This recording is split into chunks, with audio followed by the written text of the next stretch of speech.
Bismillah, hari ini kita berkesempatan untuk silaturahmi bersama dengan Ustazah Syifa Nur Fadila, yang mana beliau adalah salah satu pengisi acara di Islam Itu Indah Trans TV, biasanya mengisi ceramahnya juga. Dan Alhamdulillah hari ini beliau berkesempatan untuk membagikan ilmu beliau kepada kita semua berkaitan dengan memaafkan. Karena aku tahu banget ya gimana ketika kita berproses untuk memaafkan seseorang itu prosesnya tidak mudah gitu. Teman-teman yang tidak ada halangan bisa berkenan untuk on cam ya, boleh banget juga untuk on cam. Jadi sambil menunggu beliau, beliau sudah on tadi, tapi kebetulan eh, masih berproses untuk bergabung kembali. Jadi aku mau eh, sedikit cerita tentang berproses memaafkan. Berbicara untuk memaafkan itu memang bukan sesuatu hal yang mudah ya untuk kita lakukan, karena yang pertama kita harus mengakui bahwa memang kita sedang disakiti. Benar, karena kita nggak mungkin memutuskan untuk memaafkan kalau nggak dalam kondisi kita tersakiti gitu kan. Kita memaafkan seseorang karena memang ada sesuatu hal yang eh, menyakiti kita gitu. Artinya yang akhirnya membuat kita memutuskan untuk memaafkan orang tersebut. Kalau kita memaafkan, artinya kita mengakui bahwa kita sedang disakiti. Dan itu rasanya nggak enak banget. Makanya kenapa memaafkan itu rasanya nggak gampang gitu ya. Nggak mudah gitu. Karena kita harus mengakui bahwa aku ini disakiti. Aku ini dizolimi sekarang. Aku ini harus merasakan kehancuran gitu kan. Harus merasakan kekecewaan gitu. Dan untuk mengakui hal tersebut itu tidak mudah. Makanya sangat berat untuk secara nggak langsung juga untuk memaafkan orang tersebut. Kemudian yang kedua, ketika kita memaafkan, kita juga akan merasa bahwa orang yang pernah nyakitin kita itu adalah eh, yang menang gitu. Karena ya kita mewajarkan apa yang dia lakukan gitu, atau mungkin kita membiarkan dia melakukan hal tersebut gitu. Padahal sebenarnya apapun yang mereka lakukan, kita tahu bahwa ketika seseorang menyakiti kita artinya ada kesalahan di situ. Dia melakukan sebuah kesalahan, dia melakukan sebuah eh, tindakan yang menyakiti orang lain, dan itu memang hakikatnya bikin kita merasa nggak nyaman. Tapi bukan berarti ketika kita memaafkan, kita membenarkan apa yang mereka lakukan. Tapi kita mengizinkan diri kita untuk merasa lebih tenang dengan kejadian tersebut. Kita mulai menerima kejadian tersebut. Jadi bukan tentang kita mewajarkan atau menormalisasikan apa yang mereka lakukan, tapi memberikan kesempatan diri kita untuk merasa tenang. Karena memaafkan itu adalah keputusan sadar kita. Itu tentang diri kita, bukan tentang mereka yang pernah menyakiti kita. Gitu. Assalamualaikum untuk sebentar. Saya coba cek.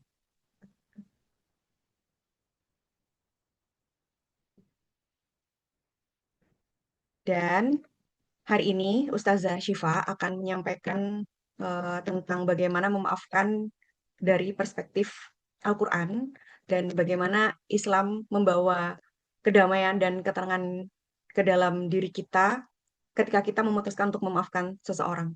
Karena Rasulullah pun juga sudah mengajarkan ke kita ya, bahwa beliau itu pernah disakiti oleh seseorang dan beliau memutuskan untuk memaafkan, tapi meminta yang menyakitinya untuk menjauhkan dirinya, menjauhkan wajahnya dari Rasulullah gitu. Karena memang ketika kita tersakiti gitu ya, hati kita sakit gitu, kita pasti nggak mau ngelihat orang itu. Kita sebisa mungkin jangan sampai berhubungan lagi dengan orang tersebut gitu.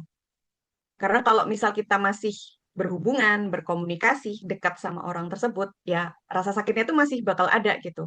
Jangankan lihat, denger namanya aja tuh kita pasti sudah tertrigger gitu. Kita akan merasa kayak masih ada sakitnya, masih ada nggak terimanya, masih ada keselnya gitu. Karena sudah disakitin sedemikian rupa gitu. Apapun bentuk rasa sakitnya, apapun tindakan yang mereka lakukan, ketika pada akhirnya kita menyadari bahwa orang itu masih ada di dunia ini gitu ya, orang itu belum meminta maaf sama kita, orang itu apalagi kalau mendengar berita atau kabar bahwa hidupnya lebih bahagia, hidupnya baik-baik saja, sedangkan kita yang di sini masih berjuang dengan segala rasa sakit kita gitu ya.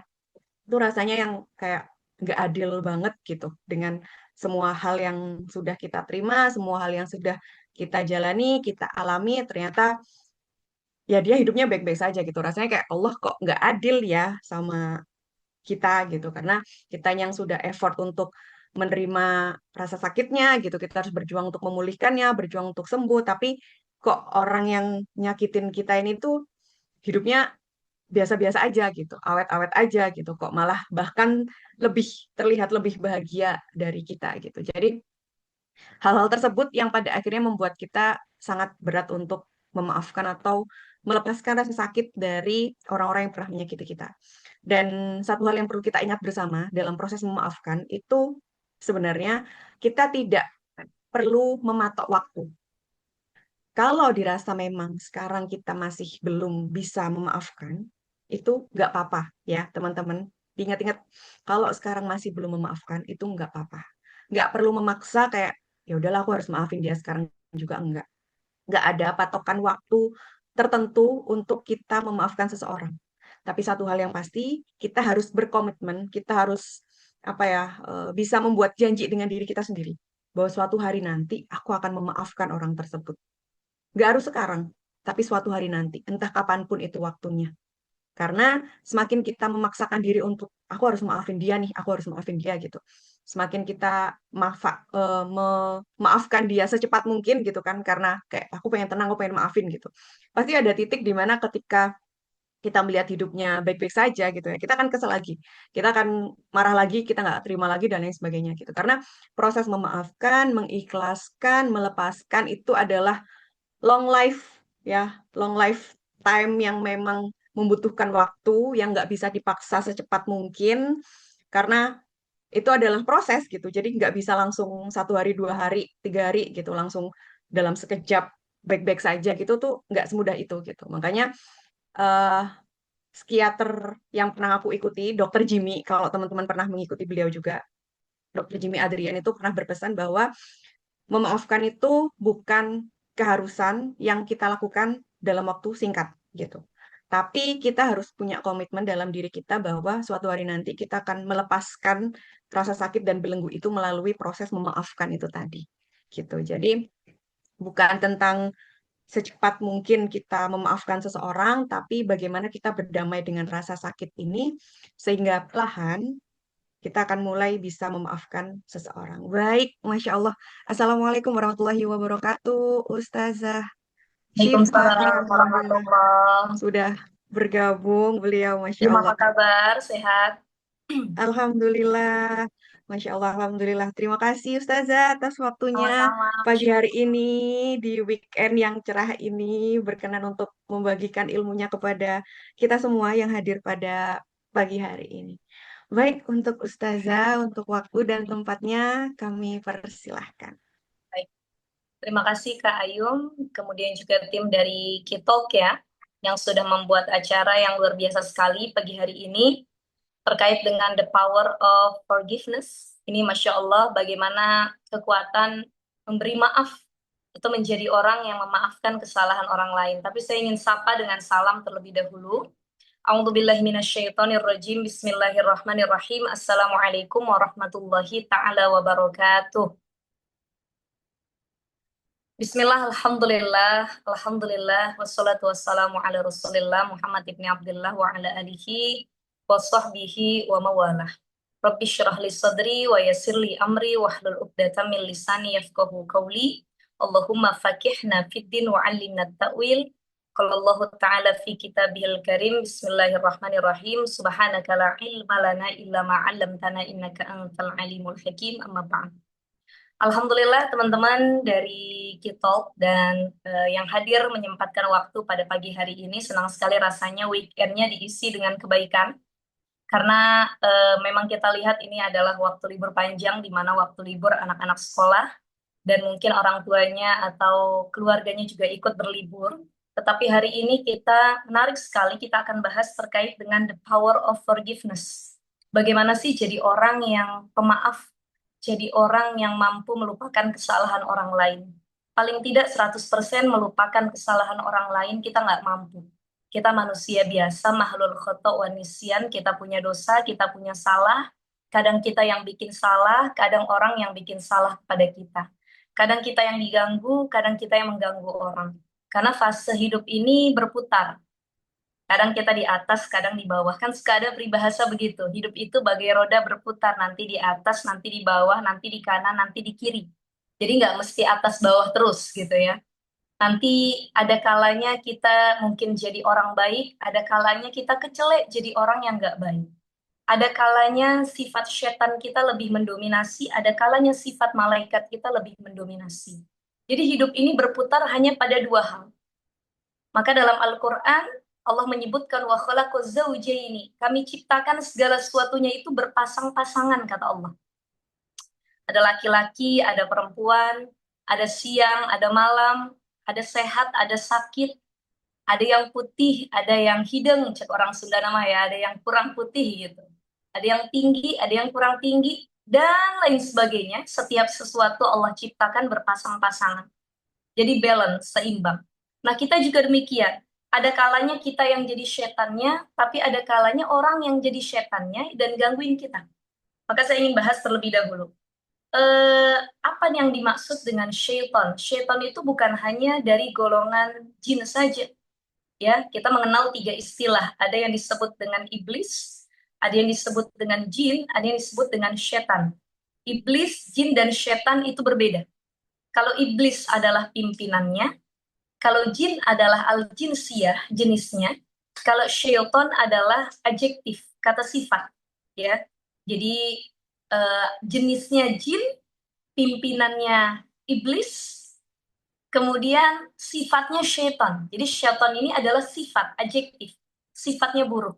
Dan ternyata teman-teman, syaitan ini bukan cuma dari kalangan jin, tapi minal jinnati wan nas. Syaitan ini bisa berasal dari kalangan jin ataupun manusia. Makanya jangan kaget kalau kita melihat ada sifat syaitan dalam diri manusia. Begitupun kita yang mungkin pernah disakiti, itulah malaikat kita lagi timbul, sifat syaitan dalam orang sekeliling kita hadir. Ada yang mungkin dilukai oleh pasangannya, ada yang mungkin dilukai oleh orang tuanya, dia punya inner child, luka masa lalu. Apalagi katanya anak-anak milenial ini adalah anak-anak yang paling, Masya Allah ya, mereka melewati beberapa zaman, Teh Ayum gitu ya. Anak milenial ini adalah mereka yang melewati fase yang belum ada teknologi, mulai mengenal handphone, kemudian hadir dengan teknologi yang begitu canggih. Itu anak-anak milenial, ya. Bahkan kita dulu menghadapi generasi boomers, di mana generasi boomers ini adalah mereka yang gengsi minta maaf gitu. Jadi anak milenial itu tatkala jadi anak, mereka tidak pernah mendengar kata maaf dari orang tuanya, tapi ketika mereka jadi orang tua, mereka rajin mengucap kata maaf kepada anak-anak gen alpanya gitu, Masya Allah. Bukan hanya itu, tapi kita juga melihat fenomena teknologi yang berkembang pesat dari hanya via mesin ketik, kemudian surat-suratan, kita beranjak kepada handphone, ada dulu Nokia, ya, Siemens dan lain sebagainya itu kalau kita flashback fenomenal banget gitu ya. Kemudian main Facebook, Gmail, dan lain sebagainya. Akhirnya beranjak kepada teknologi yang masa kini kita hadapi, ada TikTok, Instagram, ada mulai aplikasi terbaru Threads, dan lain sebagainya. Dan itu yang menyaksikan anak-anak milenial, karena kalau anak Gen Z, mereka sudah lahir di kala teknologi sudah ada gitu, apalagi generasi Alpha ya teman-teman ya. Jadi Masya Allah, kita mungkin dulu punya inner child, kita pernah disakiti orang tua, kita pernah punya pengalaman buruk, ada yang punya traumatis ya, entah itu dilecehkan oleh orang sekitar, entah itu pernah dibully saat masih kecil, dan ternyata inner child itu, luka masa lalu itu nggak hilang, luka itu nggak hilang. Itu sampai besar tetap keinget. Makanya ada istilah menikahlah ketika engkau sudah berdamai dengan dirimu sendiri. Kenapa ada pernikahan yang akhirnya gonjang-ganjing, ada orang tua yang akhirnya belum siap memparenting anaknya, kemudian menggait anaknya, dia menjadi guidance buat anak-anaknya, karena ada orang tua, ada istri, ada suami yang belum selesai dengan masa lalunya. Belum selesai dengan inner child-nya, belum selesai atau berdamai dengan masalah yang ada dulu. Jadi yang sudah-sudah kita lupakan, maka kita lihat di slide pertama, boleh Teh Ayum atau tim dari Kitok, mungkin boleh di slide pertama. Baik, kunci kalau kita pengen sakinah, as-sakinah fi qulubina, kita pengen ketenangan dalam hati kita, semua kita pengen tenang. Siapa sih orang yang hidupnya nggak pengen tenang, ya? Karena cita-cita tertinggi itu ketenangan. Jadi kalau kita tanya sekarang, apa sih kebahagiaan itu? Nabi bilang dalam satu hadisnya, bahagia itu tatkala punya istri yang solihah, tempat tinggal yang layak, ya, punya anak-anak yang solih, itu bahagia. Kemudian dikatakan juga bahagia itu ketika kita sehat afiat, kemudian lagi rizki kita barokah. Nah ini maksud Nabi Shallallahu Alaihi Wasallam. Selama ini kan perspektif kita beda. Bahagia menurut kita itu adalah perkara dunia saja. Jadi bahagia versi kita itu cuma perkara dunia. Ya bahagia itu ketika kita punya rumah mewah, mobil mengkilat, kemudian lagi emasnya menumpuk, baik itu yang emas logam mulia ataupun yang perhiasan. Bahagia itu tatkala punya pendamping yang tampan, yang cantik, harta banyak, jabatannya tinggi, popularitas di mana-mana kita lupa. Ternyata bahagia bukan tentang itu. Ya, bahagia itu tatkala Allah kasih ketenangan, keberkahan dalam hidup kita. Nah, itu bahagia yang sesungguhnya. Kenapa sih kita tidak mudah melupakan kesalahan orang lain? Bisa jadi ada dendam, kemudian ada iri hati dan penyakit hati. Jadi sulit memaafkan itu bukan hanya karena kita yang disakiti, bisa jadi ada penyakit hati yang memang mengendap di sini. Nah ini yang harus kita perbaiki ya. Jadi semua kita pengen bahagia, semua kita pengen tenang. Maka ada dua prinsip yang harus kita lakukan, ingat dan lupakan. Apa yang harus diingat? Pertama, ingat kesalahan orang lain kepada kita. Eh, saya kebalik nih ya. Oke, ingat kesalahan kita kepada orang lain. Jadi hal yang pertama, ingat kesalahan kita kepada orang lain.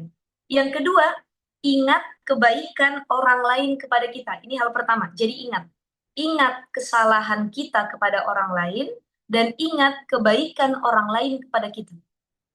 Ini ingat yang kedua. Ingat yang dua perkara. Yang pertama ya. Jadi orang pernah bikin salah sama kita lupain, ridoin, lepasin. Gak usah diinget-inget. Kenapa?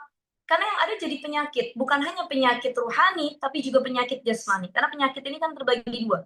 Ada ruhani, ada jasmani. Kalau penyakit jasmani, mudah.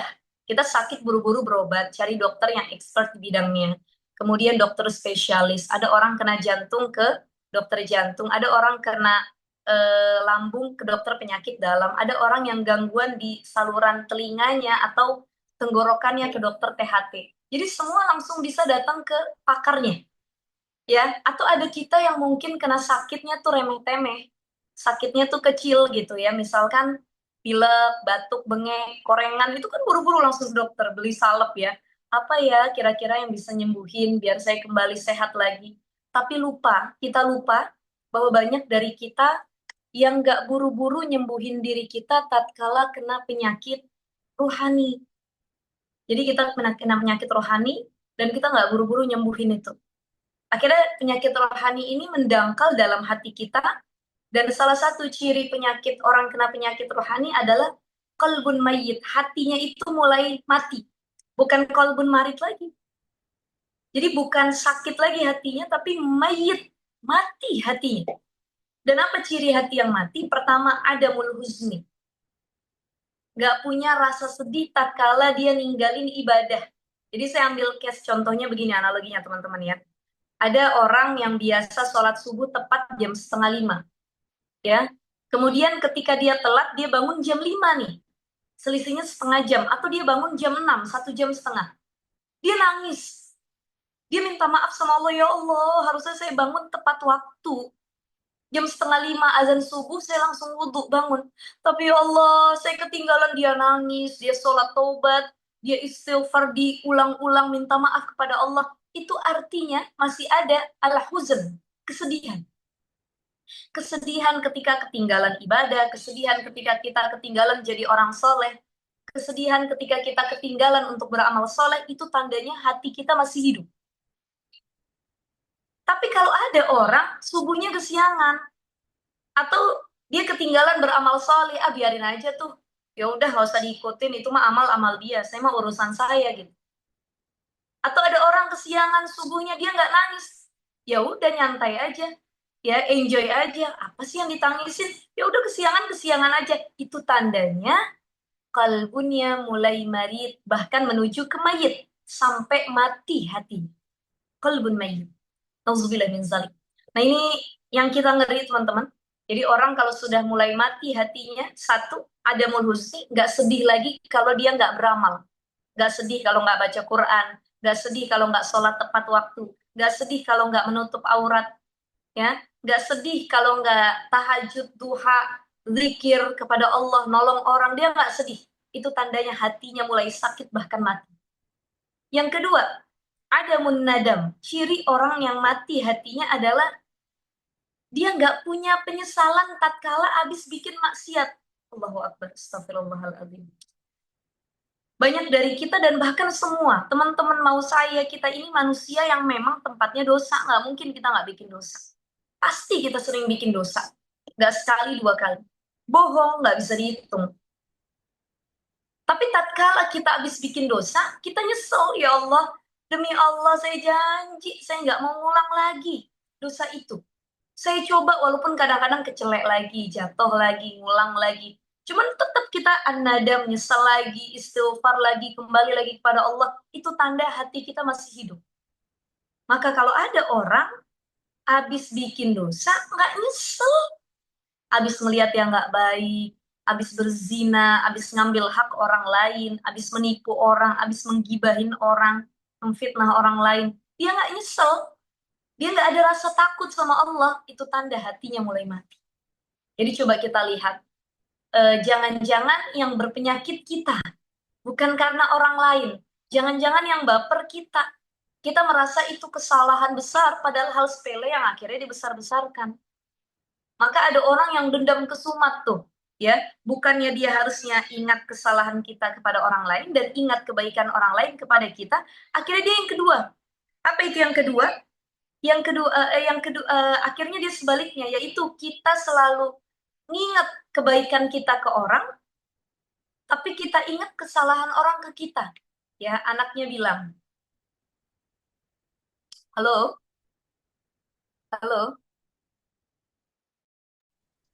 Aman-aman, Ustazah. halo, assalamualaikum, aman ya, Aman-aman, masih lancar. lancar ya, oke, suaranya tetap kedengeran kan ya, oke, saya lanjut ya. Jadi seperti itu, banyak orang yang tadi sampai mana? Hilang suara ya, Insya Allah. Oh, jadi gini, harusnya kan yang jadi prinsip kita itu ingatlah kesalahan kita kepada orang lain dan ingat kebaikan orang lain kepada kita. Tapi yang ada kebalikan. Kita ingat kesalahan orang kepada kita dan ingat kebaikan kita ke orang. Itu tuh, kalau bukan saya yang nolong, nggak mungkin dia gajinya segitu sekarang.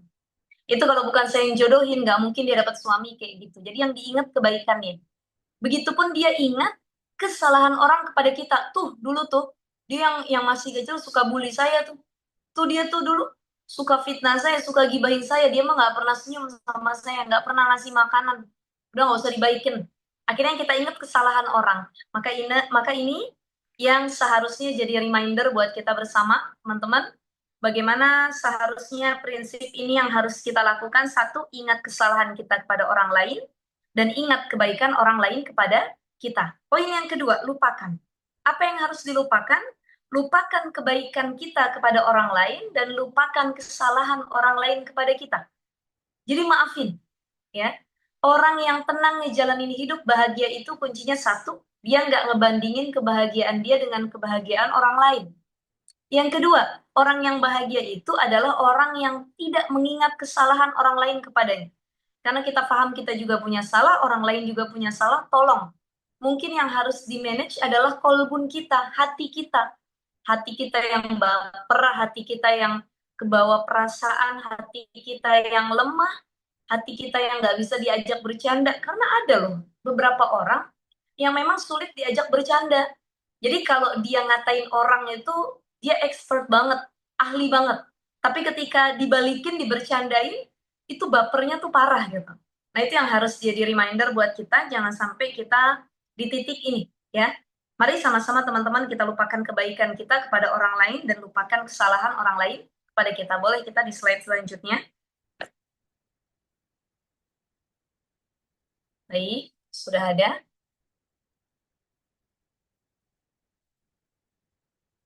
Slide selanjutnya.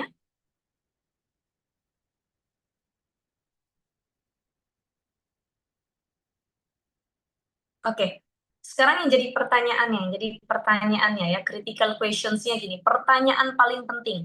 Kenapa sih kita harus jadi pemaaf? Kenapa kita harus memaafkan kesalahan orang lain, baik itu orang tua, pasangan, anak, orang-orang yang pernah menyakiti kita?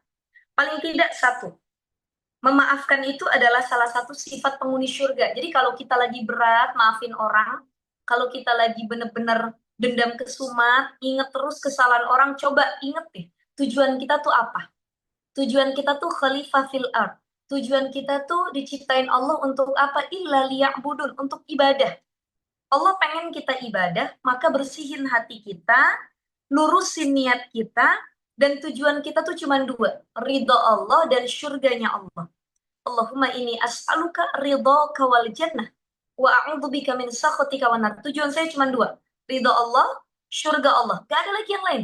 Udah, dua itu cuma ridha Allah, surga Allah. Makanya dalam surah Ali Imran ayat 134, alladzina yunfiquna fis sarra'i wad dharra'i wal kadhimina al ghaiza wal 'afina 'anil nas wallahu yuhibbul muhsinin. Ini ada tiga sifat para penghuni surga. Siapa mereka? Alladzina yunfiquna fis sarra'i wad dharra'. Mereka orang yang selalu bersedekah, berbagi, jadi orang dermawan, baik itu tatkala dia hidupnya susah ataupun senang. Selama ini realitanya yang kita lihat ada orang yang nolong orang lain itu tatkala sudah kaya raya. Jadi ketika dipintain sedekah atau zakat, saya kan miskin. Masa saya bersedekah sih? Harusnya saya yang dapat sedekah. Nah, ada banyak yang seperti itu. Padahal orang kaya sedekah atau berbagi itu udah biasa karena dia kaya raya. Tapi kalau ada orang dia nggak kaya raya, dia kekurangan bahkan sulit untuk makan, tapi dia mau tetap berbagi. Demi Allah ini orang yang luar biasa sekali. Karena tadi kata Allah salah satu penghuni surga tadi, mereka yang sedekah baik di kala kecukupan ataupun kesulitan secara perekonomian. Yang kedua, wal kadhiminal ghaiz. Para penghuni surga itu ciri yang kedua kata Al-Qur'an ini wal kadhiminal ghaiz, mereka yang mampu menahan amarahnya. Jadi marah itu boleh, kata Imam Al-Ghazali, marah itu jadi polisi dalam diri kita. Jadi benteng dalam hidup kita. Coba saya pengen ngobrol sama teman-teman begini. Bayangkan kalau sifat marah itu Allah cabut, ya, nazaat, dicabut sama Allah tuh al-ghadab tadi, sifat marah. Jadi kita nggak punya sifat marah. Betapa lucunya kehidupan yang kita jalankan. Misal, kita punya suami, ada yang ngambil suami kita nggak marah. Kita bilang, oh iya boleh, silahkan nanti dibalikin lagi ya, dijaga baik-baik, gak ada marahnya sama sekali. Ada maling masuk rumah kita, ketahuan, ya. Kemudian dia lagi ngambil perhiasan, kita bilang, ngapain ngambil perhiasan? Bilang dulu atuh sama saya. Atau boleh nggak saya ambil ini? Ih boleh, udah ambil yang banyak lagi, tambah-tambah. Artinya marahnya tuh nggak ada, kan lucu hidup seperti itu. Nggak mungkin, karena marah itu jadi polisi benteng tatkala kita dibully, dilecehkan, difitnah, kita maki-maki, agama kita dihina, Tuhan kita, Nabi kita dihina, kita marah, itu benteng kata Imam Al-Ghazali. Jadi marah itu fitrah, teman-teman. Marah itu fitrah dan itu sifat yang memang Allah hadiahkan dalam diri manusia. Tetapi yang menjadi perkara atau akhirnya jadi dangerous ya, perkara yang mengerikan, tatkala marah itu kita tidak realisasikan dengan hal yang baik. Jadi orang marah boleh, tapi kalau ekspresi atau mengekspresikan marahnya dengan cara yang tidak baik, maka ini yang zolim ataupun salah. Jadi contoh, ada suami marah sama istrinya, pulang kerja lapar, udah dikasih uang belanja, tapi nggak dimasakin, istrinya keluar rumah nggak izin sama suaminya. Suaminya marah, ya. Tapi marahnya suaminya cuma diem, atau di stop uang belanjanya, itu marah yang maslahat. Tapi kalau ada suami marah sama istri, dia sampai mukul istrinya, nonjok istrinya, nendang istrinya, dilempar istrinya dengan benda-benda tajam, digamparnya bulak-balik, Allahu Akbar. Ini yang disebut dengan mengekspresikan marah dengan cara yang salah. Karena ada orang yang punya sifat marah, tapi marahnya tuh nggak dihandle pakai akalnya. Jadi kalau orang masih tadi kalbunnya masih salim, kalbunnya masih sehat, pikirannya masih salim, masih sehat. Tatkala dia marah, dia mampu self control, mengontrol dirinya dengan sebaik mungkin. Oke, saya mau marah boleh, tapi marah yang seperti apa? Yang seperti ini, dan tidak boleh menyakiti orang lain. Nah, itu yang harus kita lakukan. Berapa banyak sekarang orang marah dan akhirnya menzolimi orang lain. Dia marah, kita lihat banyaknya kasus pembunuhan. Ada orang tua marah kepada anaknya, anaknya dibunuh. Ada suami marah kepada istri, istrinya dimutilasi. Ada istri yang marah kepada suami, suaminya dibakar hidup-hidup. Ya, ada yang marah atas nama cinta juga akhirnya saling membunuh satu sama lain. Wallahu a'lam bishawab, ya Allah. Ini banyak banget sekarang kasus demikian, itu karena marah yang tidak bisa dikontrol.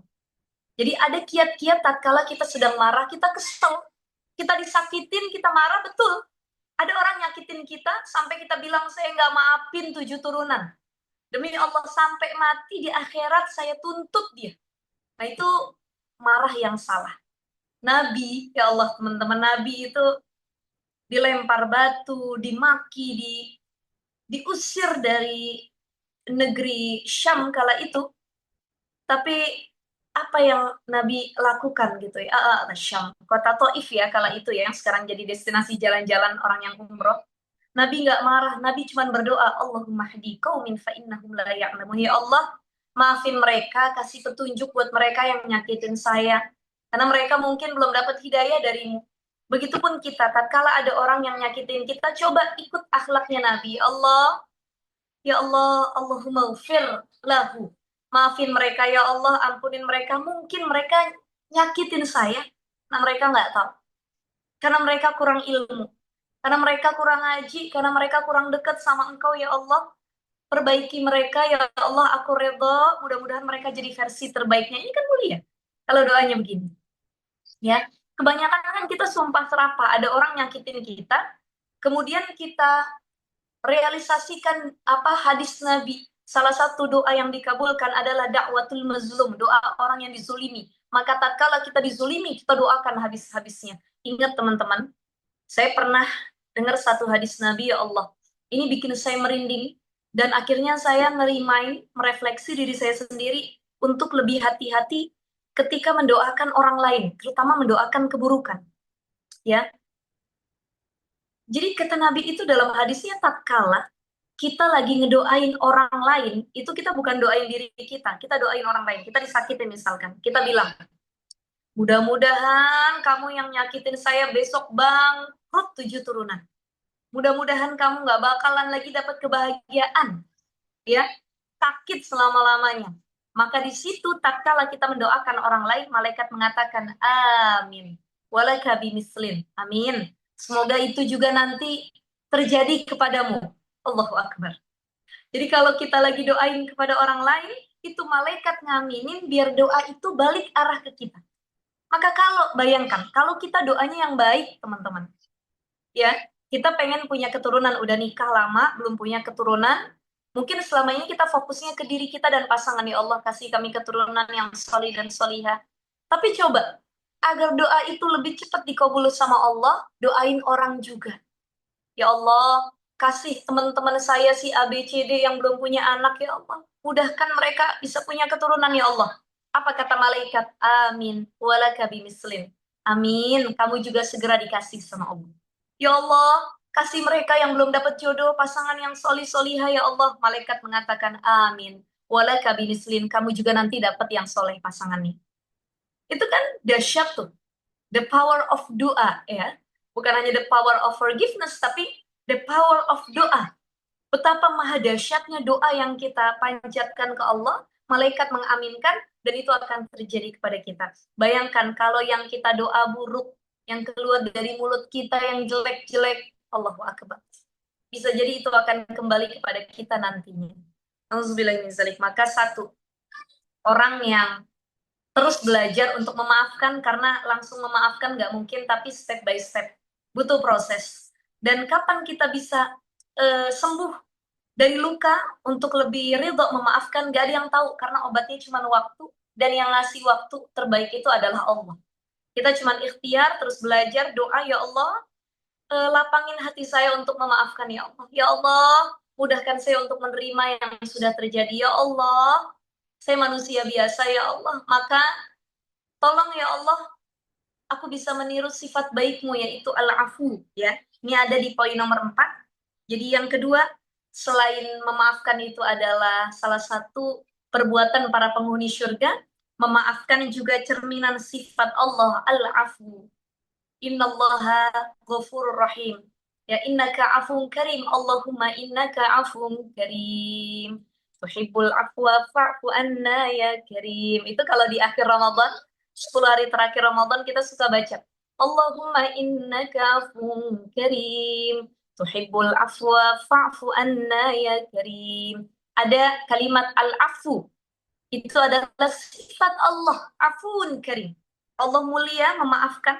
Dan kita, hamba yang diberi akal, diberi agama, pasti kita mengikuti atau mengaplikasikan sifat Allah dalam diri kita, yaitu al-afu. Bagaimana kita bisa mencontoh sifat pemaafnya Allah. Nah ini, kenapa kita harus memaafkan? Karena Allah aja al-afu, memaafkan. Gitu. Masa kita nggak mau maafin gitu ya? Kemudian memaafkan itu menaikkan derajat. Ya mazada tidaklah menambahkan sesuatu Allah. Mazad Allah ya illa kecuali kemuliaan, illa izzan, kecuali kemuliaan yang akan Allah kasih kepada orang yang sering memaafkan. Jadi maafin itu bukan berarti kalah, maafin itu bukan karena kita yang salah, bukan, tapi memaafkan lebih kepada kita nyontoh sifat Allah, kita berharap diangkat derajat kita oleh Allah, memaafkan bukan karena mereka pantas dimaafin, karena memang mereka salah, tapi memaafkan karena kita yang pengen sehat baik ruhani dan jasmani. Itu hal yang terpenting ya teman-teman ya. Kemudian yang keempat apa? Memaafkan itu bukan mengalah ya, tapi mengusahakan hidup tanpa masalah. Kita nggak pengen punya musuh, kita nggak pengen hidupnya nggak tenang, kita nggak pengen punya apa ya, punya rekaman atau record yang nggak baik di sisa hidup kita sebelumnya. Kita nggak pengen itu menghambat masa depan kita dengan luka-luka yang pernah kita alami. Maka yuk lepasin, terus tarik nafas, minta sama Allah. Nggak ada yang mampu menyembuhkan kita kecuali Allah, Asy-Syafi, Allah yang maha menyembuhkan. Mintanya sama Allah, cari kesembuhan itu dengan zikrullah, Allah, Allah, Allah. Kita nangis di sepertiga malam, kita qiraatul Quran, coba. Pernah nggak sih kita sholat sampai nangis? Pernah nggak sih kita baca Quran sampai nangis? Kenapa sempat kita di fase demikian? Itu tandanya kita menikmati ibadah yang sedang kita lakukan.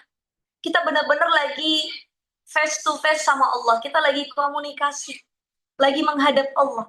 Dan di situ kita iyyaka na'budu wa iyyaka nasta'in. Ya Allah, saya ngadunya cuma kepada Engkau, saya cuma ngadunya datangnya juga kepada Engkau, saya punya keluh kesah, nggak ada yang bisa ngasih solusi kecuali Engkau. Datang, iyyaka na'budu wa iyyaka nasta'in. Itu. Jadi bukan berarti mengalah ya, tapi kita nggak pengen punya musuh udah. Nggak pengen punya masalah, udahlah. Ya udah. Ya, artinya bagaimana jalan Allah saja, bagaimana takdir terbaiknya, dan pasti ada hikmah di balik luka yang pernah kita alami. Gitu ya. Jadi mengumpat, mendoakan yang baik, nggak ada ujungnya, nggak ada manfaatnya, karena yang ada keburukan untuk diri kita. Baik, boleh di slide selanjutnya. Kita lihat banyaknya kisah-kisah inspiratif ya, yang bisa kita aplikasikan dalam kehidupan kita sehari-hari, tatkala mungkin kita dilukai, kita disakiti, diantaranya adalah the one and only gitu ya. Rasulullah Shallallahu Alaihi Wasallam, Nabi Muhammad Shallallahu Alaihi Wasallam, beliau adalah contoh terbaik ketika menjadi hamba yang bisa merefleksikan sifat pemaaf dalam dirinya, gitu ya. Sifat-sifat Allah al-afu dalam diri Nabi direfleksikan dengan sangat baik. Jadi Nabi disakiti, tatkala itu di kota Taif beliau doakan yang baik. Beliau dicaci, orang-orang yang baru masuk Islam as-sabiqunal awalun dibunuh oleh orang-orang kafir Quraisy, bahkan disakiti oleh pamannya, keluarganya sendiri. Beliau nggak balas, nggak ada yang beliau balas. Atau Nabi berjalan menuju masjid, diludahin. Ketika nggak diludahin, Nabi nyamperin, nanya, mana yang biasa ludahin saya? Ya, ternyata sakit, nggak disyukurin sama Nabi. Ya, nggak dikatain sama Nabi, nggak didoain buruk, tapi Nabi datang menjenguk bawa makanan didoain. Hingga orang yang meludahi, Yahudi yang meludahi, akhirnya masuk Islam karena akhlaknya Nabi Shallallahu Alaihi Wasallam. Coba, bagaimana kalau kita mengikuti akhlak Nabi itu? Ada orang yang mungkin sering ludahin kita kesel tiap harinya. Tetapi tatkala dia sakit, apa yang keluar dari lisan kita bukan doain kayak Nabi, bukan ngejenguk. Kita bilang syukurin. Kalau bisa jangan lama-lama dah hidupnya. Nah itu. Kadang-kadang yang keluar dari lisan kita demikian. Bedanya kita sama Nabi makanya sangat-sangat banyak sekali ya betapa mulianya akhlak Nabi Shallallahu Alaihi Wasallam. Baik. Kemudian ada kisah seorang Arab Badui, ya. Arab Badui ini dulu seorang yang ahli pemaaf. Beliau itu tiap malam sebelum tidur selalu menghapus rasa dendam dari hatinya. Dan ini boleh kita aplikasikan teman-teman kalau bisa. Tiap malam sebelum tidur nangis dulu maafin orang. Bukan cuma minta maaf sama Allah, ya Allah ampuni dosaku kepada orang-orang di sekelilingku. Tapi bagaimana saya juga ridho, ikhlas saya maafin semua kesalahan orang yang nyakitin saya. Ini yang harus kita lakukan, gitu ya. Ya Allah. Dulu seorang Arab Badui ini, Nabi berkumpul dengan para sahabat. Kemudian Nabi mengatakan, coba, kita akan melihat salah satu penghuni surga sedikit lagi akan datang. Para sahabat bingung, yang mana calon penghuni surga? Padahal yang lain sahabat Nabi loh, ada Sayyidina Umar, Abu Bakar, Utsman, Ali. Kok ini ada lagi siapa? Bukankah mereka yang paling mulia, yang paling dekat sama Nabi? Maka tiba-tiba datang seorang Baduy yang semua tercengang bilang, aduh kayaknya nggak ada keistimewaannya deh. Biasa aja deh, kok Nabi bisa bilang dia calon penghuni surga? Maka semua bertanya-tanya, wahai Nabi, apa kira-kira standar dia disebut sebagai calon penghuni surga? Maka Nabi mengatakan, aku tidak ingin mengungkapkan, silahkan kalian cari tahu sendiri. Maka salah satu sahabat Nabi, namanya Abdullah bin Amr bin As, beliau ikut ke rumah seorang Arab Badui ini, kemudian izin, boleh nggak saya nginep di sini? Boleh. Ikut, nginep, melihat bagaimana apa yang dilakukan oleh Arab Badui ini sehari-harinya. Ternyata nothing, nggak ada apa-apa. Biasa aja, ibadahnya biasa, dan Abdullah bin Amr nyamperin si Badui. Wahai Tuan, kata Nabi, demi Allah, engkau itu calon penghuni surga. Terharu si Arab Badui itu. Iyakah? Iya, makanya aku bingung kira-kira apa ya amalan yang kau lakukan. Nggak ada, aku gini-gini aja, bahkan mungkin aku lebih kurang amalannya daripada kalian, para sahabat. Nah itu juga aku bingung, aku nggak melihat keistimewaan yang kau lakukan. Tetapi, kata Abdullah bin Amr, selama aku nginep di sini, aku sering menyaksikan engkau itu sebelum tidur nangis. Refleksi diri, evaluasi diri, muhasabah diri. Ya, dan bukan cuma nangis minta ampun sama Allah, tapi maafin ya Allah, saya nggak dendam sama orang yang pernah nyakitin saya. Siapa saja yang udah pernah melukai saya, demi Allah, saya maafin. Itu yang dilakukan si Arab Badui ternyata setiap malamnya. Masya Allah, jadi pentingnya memaafkan, karena banyaknya kisah inspiratif tentang maafkan, kalau Nabi bisa, kalau mereka bisa, ya. Ya jadi kalau ada orang yang bilang itu kan Nabi beda sama kita. Oh, Arab Baduy loh, bukan sahabat Nabi, bukan orang yang mulia yang Khulafaur Rasyidin tadi, tapi ini juga jadi penghuni surga. Maka kita bisa insya Allah mengikuti jejak itu. Baik, yang terakhir, baik. Yang terakhir ada dua level memaafkan, ya. Jadi memaafkan ini ada dua level ya. Kita tingkatan yang mana nih? Yang pertama, memaafkan itu kan ada yang disebut dengan al-afu dan ada yang disebut dengan as-sofu. Apa bedanya al-afu dengan as-sofu? Dan mana yang paling tinggi tingkatannya? Tentu yang paling tinggi adalah as-sofu. Jadi al-afu ini kita menghapus kesalahan orang lain dari hati dan pikiran kita, seolah kesalahan itu nggak pernah ada. Saya ambil contohnya begini, teman-teman. Saya ambil satu tulisan ya. Ini saya punya buku. Saya punya buku ada catatannya. Ya, ada catatannya. Ini kan sudah ternoda nih kertas yang putih ini dengan pulpen ataupun pensil. Ya. Maka agar saya pengen ngelihat kertas ini putih kembali. Karena pusing saya ngelihat kertas yang udah dicoret-coret. Apa yang harus saya lakukan? Menghapus. Kalau itu pensil, dicoretnya dengan pensil, dihapusnya dengan penghapus. Kalau itu dicoretnya dengan pulpen, maka dihapusnya dengan tip X. Ya, ada yang cair, ada yang pakai tempelan gitu. Nah, inilah yang disebut dengan al-afu. orang itu pernah bikin noda di hati kita, pernah ngelukain. Kemudian kita al-afu, kita coba hapus noda itu. Tetapi saya tanya sama teman-teman, ketika tulisan ini saya hapus, ada bekasnya atau tidak? Ada? Ada bekasnya? Ada nggak? Baik yang pulpen maupun yang pensil kan pasti ada tuh. Nggak 100% kembali kepada yang sangat-sangat apa putih gitu ya. Seperti ini kan nggak mungkin. Nggak mungkin. Pasti ada bekasnya, itu yang disebut dengan al-afu. Jadi al-afu ini mulia, memaafkan, menghapus, tapi belum menghilangkan 100%. Maka ada yang bilang, saya mah udah maafin, cuman saya nggak lupain sampai mati. Itu masih al-afu. Tapi kalau sudah di tingkatan as-sofhu ini disebut dengan membuka lembaran baru, ya, melanjutkan hubungan dengan ikhlas tanpa menyimpan sisa luka. As-sofhu ini bukan lagi ngapus, tapi bikin paragraf baru, bikin kertas yang baru, nggak ada coretannya sama sekali. Ini yang disebut dengan as-sofhu, buka lembaran baru. Yang nggak ada bekasnya, nggak perlu dihapus, masih putih. Ini yang disebut dengan as-sofhu. Dan sulit sekali kita berada di tingkatan as-sofhu. Memaafkan orang lain, kemudian ikhlas, dan tidak pernah mengingatnya sama sekali. Itu mulia sekali. Nah, insya Allah mudah-mudahan kita bisa menjadi orang yang memaafkan orang yang pernah menyakiti kita, baik sengaja ataupun tidak. Karena memaafkan itu adalah level tertinggi dari pengendalian diri dan kematangan jiwa. Orang kalau sudah mampu memaafkan, orang kalau terus belajar untuk memaafkan, artinya jiwanya sudah mulai matang. Self-controlnya semakin berkembang. Tapi kalau ada orang yang langsung sumpah serapah, dendam kesumat, itu tanda tidak ada self-control dalam dirinya, dan mungkin kurangnya belajar atau lebih mendekat kepada Allah. Karena tadi kalau kita dekat sama Allah, kita akan paham bahwa betapa maha pengampunnya Allah, dan kita nih hamba yang biasa, tapi kita dengan gengsinya nggak mau maafin kesalahan orang lain. Insya Allah mudah-mudahan dimudahkan untuk memaafkan siapapun orang yang nyakitin kita, ikhlas, ridho, secara eh, teori mudah memang, tapi prakteknya kita perlu belajar. Nggak ada yang 100% langsung berubah jadi orang baik. Nggak ada. Karena butuh proses, apapun yang ingin kita lakukan gitu ya.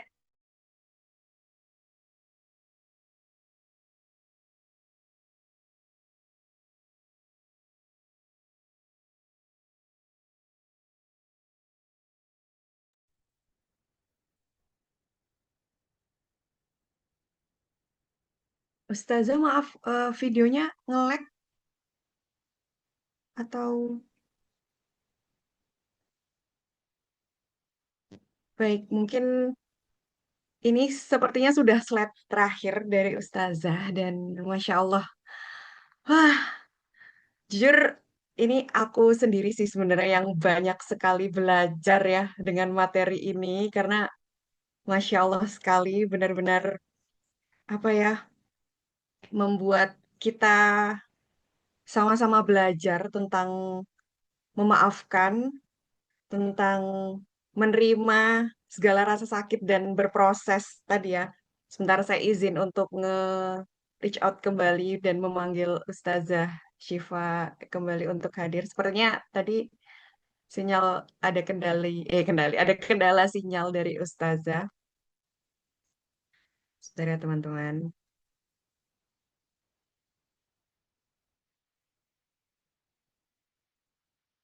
Untuk kemudian kita Q&A.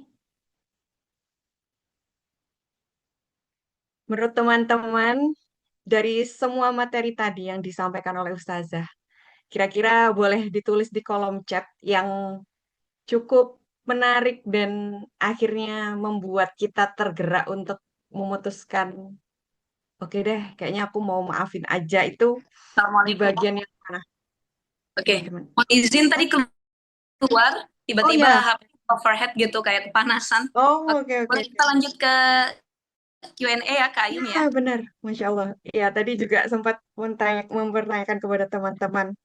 Boleh teman-teman yang ingin bertanya, kita langsung buka untuk tiga penanya pertama terlebih dahulu.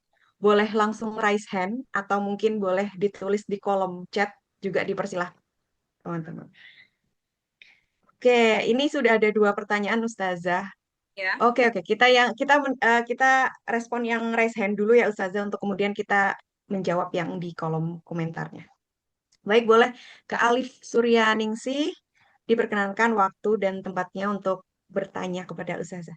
boleh nanti dikumpulkan ya, Kak Ayum ya, kumpulkan. Ya, Oke, berarti kita Oke, menampung dulu ya, pertanyaannya ya.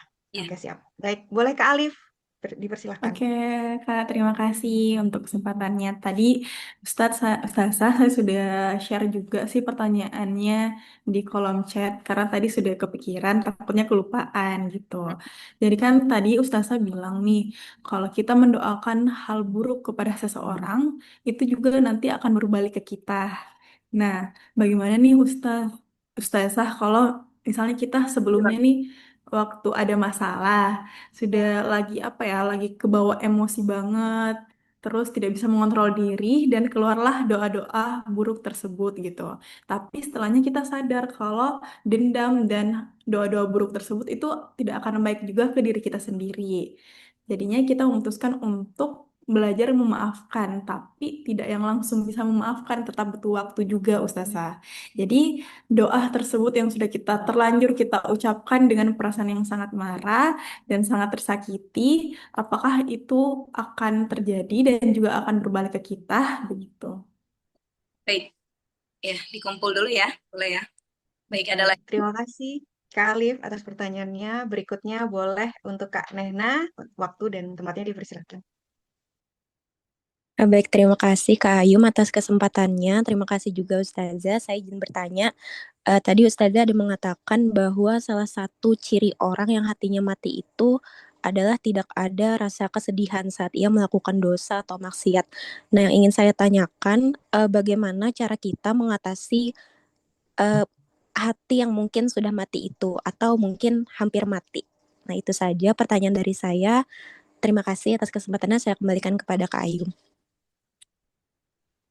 Baik, terima kasih untuk Kak Nehna pertanyaannya. Dan terakhir, barangkali teman-teman ada yang ingin bertanya kembali untuk pertanyaan terakhir sebelum kita akan memberikan kesempatan pada Ustazah untuk menjawab pertanyaannya. Izin Mbak, Oke, mau menanyakan sama Ustazah. oke, boleh, boleh.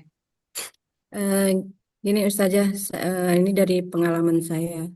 Seandainya ini eh, tentang rumah tangga saya. Nah, di saat kondisi kami itu tidak eh, tidak terjadi masalah yang eh, besar ya Ustazah, tapi tiba-tiba Siapa? Sama anggota dewan. Mm-mm. Aduh, panas sih. Kak Kunti, mohon maaf untuk... Oke, boleh dilanjutkan, Kak, untuk pertanyaannya.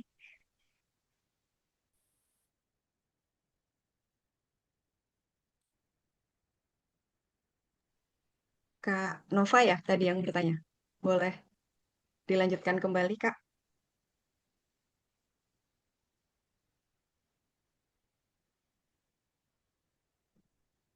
Masih off mic?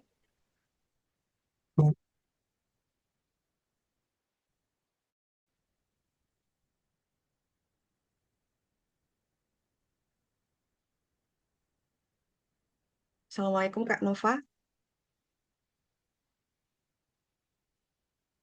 Baik, apa kita jawab dulu yang dua ini ya? Oh, boleh, boleh. Boleh, Ustazah. Dijawab dulu aja. Tadi yang pertama itu terkait dengan apa ya?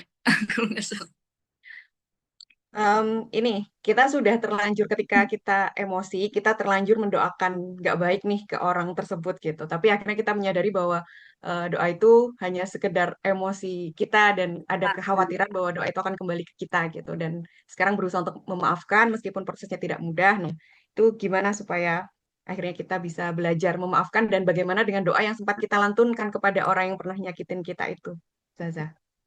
Jadi kita mungkin nggak sengaja pernah doain orang ya, dan kita juga manusia yang tadi mahalul ketahuan nisyan ya, kadang bikin salah, baik lisan kita yang salah ataupun tingkah laku kita juga salah. Dan mungkin kita lagi emosi kesulut tadi.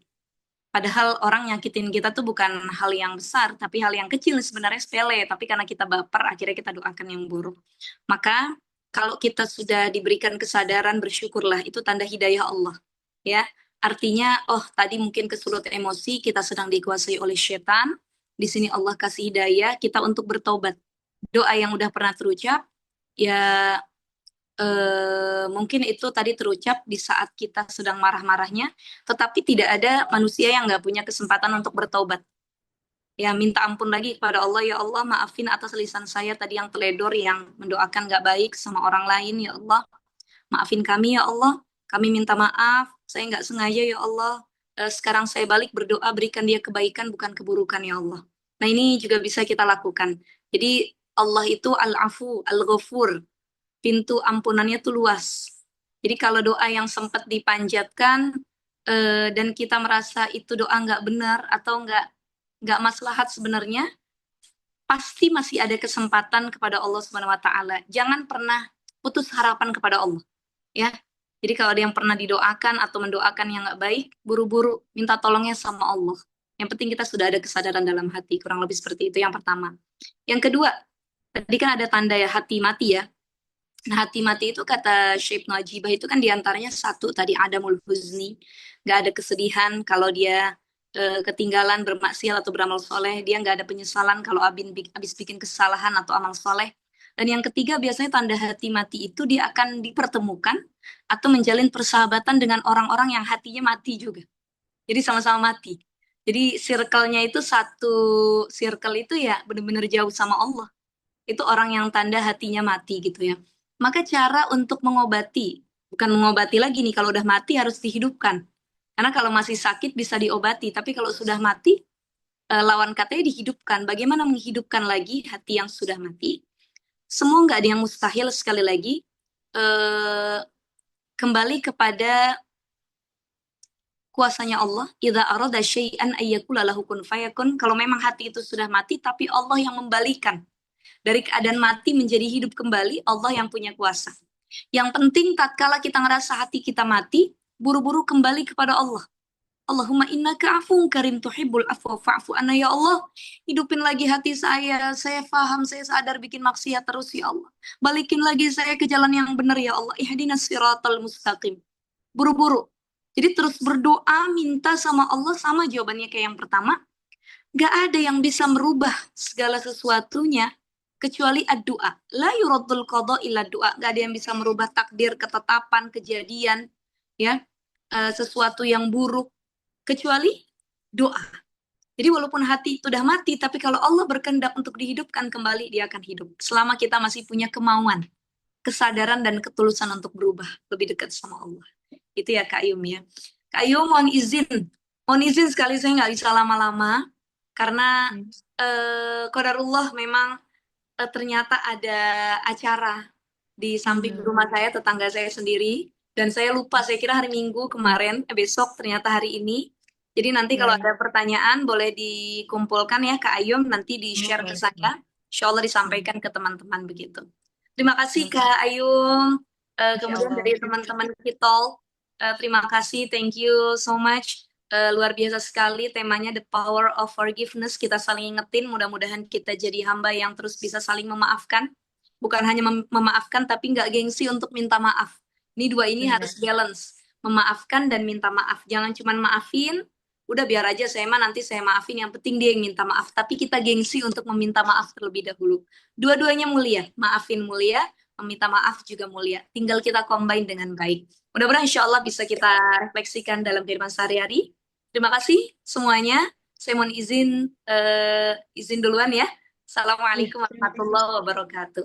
Waalaikumsalam warahmatullahi wabarakatuh. Terima kasih banyak Ustazah atas waktu dan kesempatan yang sudah diberikan, ilmunya dan semua kebaikannya. Semoga Allah balas dengan segala kebaikan dan keberlimpahan untuk sekeluarga Ustazah. Oke, Masya Allah teman-teman. Untuk Kak Nova, mohon maaf nanti untuk pertanyaannya akan saya kirimkan ke timnya Ustazah. Semoga nanti akan bisa mendapatkan jawaban yang sesuai dengan yang kita harapkan. Nanti kita akan chat sama Min Ayah untuk pertanyaan ini kita keep, dan teman-teman yang lain barangkali masih ada pertanyaan tentang memaafkan, boleh nanti di chat ke Min Ay untuk kemudian nanti kita sampaikan ke timnya Ustazah Syifa Nur Fadilah. Masya Allah. Terima kasih banyak teman-teman untuk kegiatan kita pada pagi hari ini. Dan satu insight yang mau aku garis bawahi sebelum kita menutup acara yang Masya Allah banget ini ya, meskipun tidak lama ya, karena ini kurang lebih 1 jam lebih sedikit gitu ya. Tapi nggak tahu kenapa, Masya Allah ilmunya insightful banget dan daging sekali untuk kita semua yang sedang berproses untuk memaafkan dan melepaskan setiap rasa sakit gitu ya dengan teladan yang sudah disampaikan. Kemudian tentang bagaimana kita mendoakan orang lain agar jangan sampai kita mendoakan yang buruk agar tidak kembali kepada kita juga dan segala hal yang tadi Ustazah sampaikan gitu ya. Dan mungkin untuk selanjutnya kita akan masuk ke spin wheel, teman-teman barangkali yang beruntung mendapatkan buku Perempuan yang Tetap Berjalan, di mana buku ini pun semoga bisa menjadi teman perjalanan buat teman-teman yang hadir pada pagi hari ini untuk berproses dalam mengikhlaskan dan memaafkan seseorang. Karena ada tema-tema yang juga aku angkat tentang memaafkan di situ. Jadi kita spin wheel bersama nama-namanya. Bagi yang beruntung nanti akan Min Ai kirim buku Perempuan yang Tetap Berjalan. Oke, teman-teman boleh tunggu sambil Min Ai untuk menulis nama-namanya untuk di spin wheel. Jangan lupa teman-teman yang hadir pada pagi hari ini, kalau misal ada materi yang ingin disampaikan juga di sosial media dan lain sebagainya, bisa tag ke Kitalk atau ke Ayum Daigo juga untuk insight dan ilmu yang sudah disampaikan oleh Ustazah Syifa Nur Fadilah. Oh iya, ada satu kabar baik juga. Insya Allah di bulan depan, untuk teman-teman yang sedang dalam penantian, kita akan hadir lagi dengan salah satu pemuka agama juga nantinya di bulan Juli. Jadi teman-teman stay tune di akunnya Kitalk dan di grupnya Kitalk, insya Allah, karena nanti akan ada diskon khusus juga buat teman-teman yang sudah gabung di membernya Kitalk. Karena Kitalk belajar dan berkembang menjadi lebih baik sebagai muslimah dengan apapun peran kita. Entah kita masih single, entah kita menjadi istri, menjadi seorang ibu, atau perempuan yang sedang bekerja, peran apapun, kita akan bertumbuh bersama melalui keilmuan-keilmuan yang memang sudah uh, para pakar-pakar. Kalau sebelumnya kita bersama psikolog, hari ini kita bersama ustazah, nanti insya Allah di bulan depan kita ada pemateri lain yang juga insya Allah lebih powerful juga keilmuannya tentang penantian gitu. Jadi penantian dalam bentuk apapun, insya Allah akan kita bahas bersama di bulan depan. Sudah siap Minai? Oke, kita siap untuk spin wheel. Satu pemenang pertama untuk yang beruntung mendapatkan buku Perempuan yang Tetap Berjalan. Boleh di spin wheel? Oke, siapakah yang beruntung pagi hari ini? Oke, ada Kak Revin Junita Oktavianti. Selamat Kak Revin. Untuk bukunya nanti boleh chat ke Minai dan di SS ini hasilnya. Untuk kemudian nanti juga Minai akan chat Kak Revin untuk meminta alamat, nomor HP, dan nama lengkap untuk dikirimkan bukunya. Oke, selanjutnya aku berikan dan aku kembalikan ke Minai kembali untuk menutup acara pada pagi hari ini. Dan sebelumnya aku mau ngucapin terima kasih banyak teman-teman yang sudah hadir dan bergabung di Kitalk pada pagi hari ini. Acara yang insya Allah bisa memberikan banyak kebaikan dan tidak meninggalkan apapun selain kebaikan atas izin Allah. Aku secara pribadi, Ayum Daigo, sebagai founder Kitalk dan yang membawa Ustazah Syifa juga untuk membagikan materi pada pagi hari ini. Mohon maaf sebesar-besarnya jika ada salah kata atau kekurangannya dalam penyampaian di acara pada pagi hari ini. Aku persilakan dan aku kembalikan ke Minai.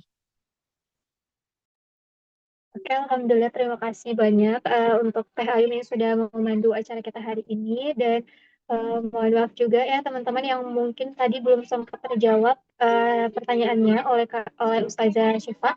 Tapi nanti boleh di copy paste dulu ya pertanyaannya dan nanti boleh di-share ke WhatsApp Minai untuk respon dari Ustazahnya.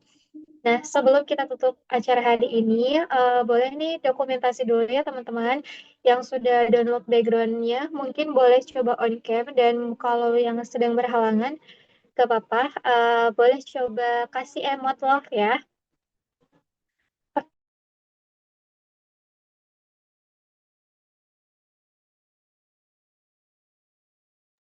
Oke, kita langsung mulai dokumentasi aja ya. Yang pertama kita gaya formal dulu.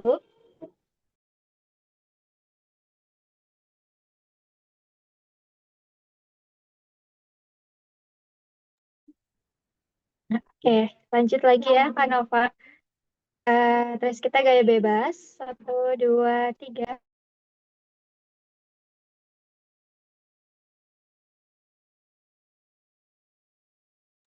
Oke, Alhamdulillah. Terima kasih banyak yang sudah hadir hari ini.